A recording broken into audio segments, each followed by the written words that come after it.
So peeps, the time being that I was at home today, I decided to just wanted to chill out, kick back. I work from home. This is my office. This is where I work. Right in this spot right here, in the beauty of my home. I'm here every goddamn day. Work from 9 a.m. till 6. No supervision. I do my own shit. Once I'm out, I'm out in the water. So today, out in the rain, decided to go out there for a couple of hours. Decided to see what's up. Now the bait shops, they ransack all the palworms and bloodworms, and all that's left is just sardines and chobies and all other bait that you can get from the freezer, most likely. But it's there is no guarantee that you're gonna catch the stripers with those bait, because those are not the kind of bait that you want to use when the striper runs. Because striper runs, all this fish, they're spawning, man. They're coming from the ocean. They are coming back in the river, and they're used to a certain type of food over there. So you don't want to feed this fish. You don't want to lure this fish with something that is not their daily appetite. So today, I did kind of soaked up a little bit of time in the water, and I got lucky on the sardines. To be honest with you, I did took up some keepers, and instead of putting in the freezers to stack up, I went ahead and cooked this fish. So I did a little bit of something. This is Asian persuasion style of cooking. You don't have to follow it, but if you're really, you know, doing a lot of cooking in your life, and you can have a little bit of grass experience about kind of recipes, kind of meat experiences of something you can add up to spice up the flavor, to make a food looks great and delicious. And you can experiment because you know how it tastes like. And that's what I did today. So I did some gumbo about my catch for the day. So what I did is, you can't go wrong with certain things with spices and ingredients, right? Asians use a lot of this stuff: garlic, ginger, onions. Those alone, three things, you saute that one and make it brownish, gives the flavor on your food. It doesn't matter what kind of food, what kind of meat. Those three things, okay, savor a lot of richness on your meat. So with that, I got some leftover bacon. I got some leftover tocino. If you're Filipino, then you know what I mean. But tocino is kind of like one of those brined meat that's been marinated for like these amount of time. I would say weeks. That's been sitting on that marinade to sip all that juice inside the meat to bring some flavor and richness to the meat. So I had that in there. So I kind of give that pork a sweet taste. Okay, so I have that. I have bacon, and then also I got the corned beef, and I got my leftover, grilled striped bass in aluminum foil. If you've seen my video a couple of days ago, that's what I did. So I got kids that never really like fish, and the secret for them, for me, for those kids, for my kids to eat fish, is I gotta have to kind of tweak it up a little bit to make it seem like there's no fish around in that meal. So I'm making some gumbo. So what I did is, I have all this combination of meat added up, plus the additive of having all these different types of spices on that meat while I'm sauteing it in olive oil. So the full process of that, if you look at that whole dish, You're gonna see my cooking over here in a little bit. I'm gonna post it up. You won't even tell that there is really fish on that cooking. Okay, and I do a lot of cooking myself. I mean, I raised by my parents from the get-go. When I was a kid, I know how to cook rice when I was like 7, 8 years old. Imagine that. There's no stove, there's no propane. I gotta go in the backyard and grab some wood. Old school, like creating like a bonfire with a cinder block and put a pot and pan right on top and cook that rice. There's no pressure cooker, there's no rice cooker. You gotta just have to wait up and wait, and you gotta have to eyeball it when that rice is cooked. That's the way we do it back in the days. And that's how I was raised. I was raised this way. So I learned all my ingredients going up. Okay, long story short, I made these dishes this way. So, I offer my kids, give them the rice and the gumbo meat that I cook, and they won't even tell. In their mouth, in their taste, it's just pure corned beef with a little bit of sweetness on the taste.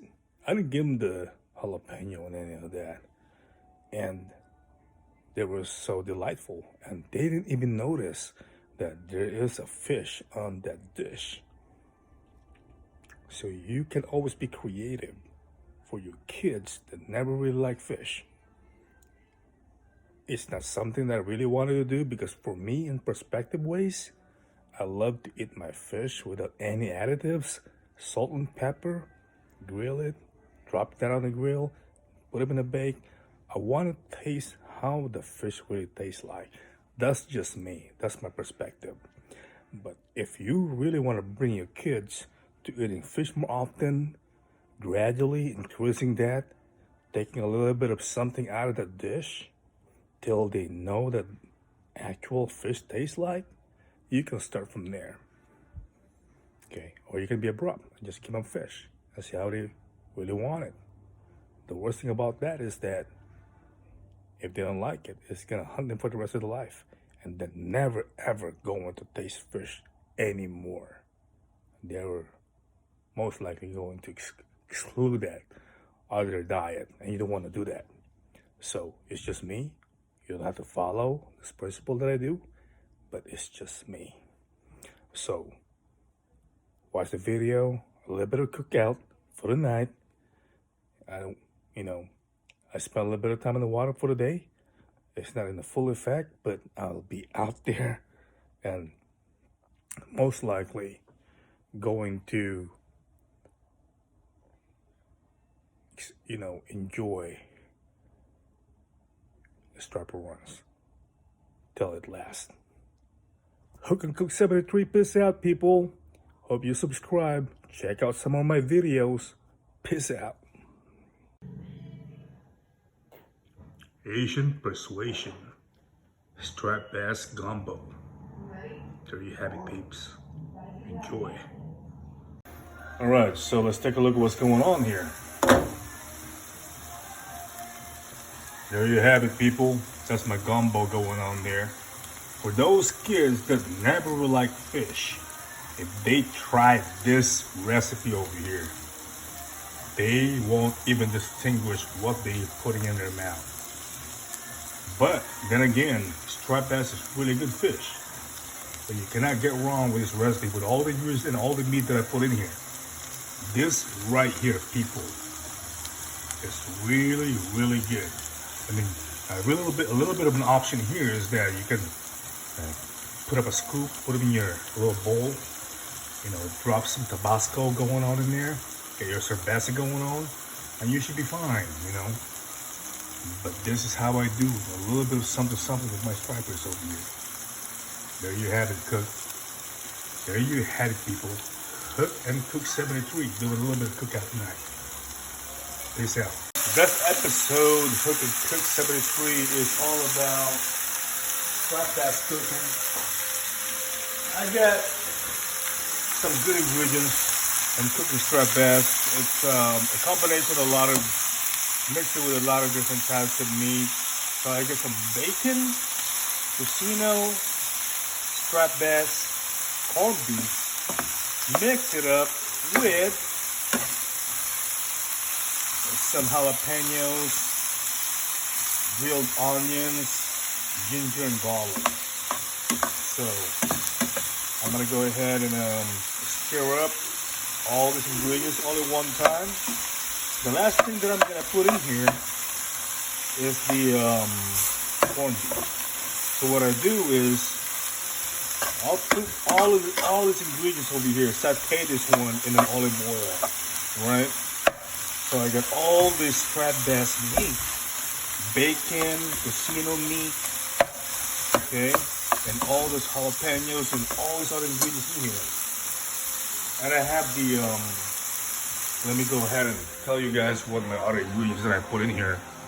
Okay, it's called Magic Sarap. There you go.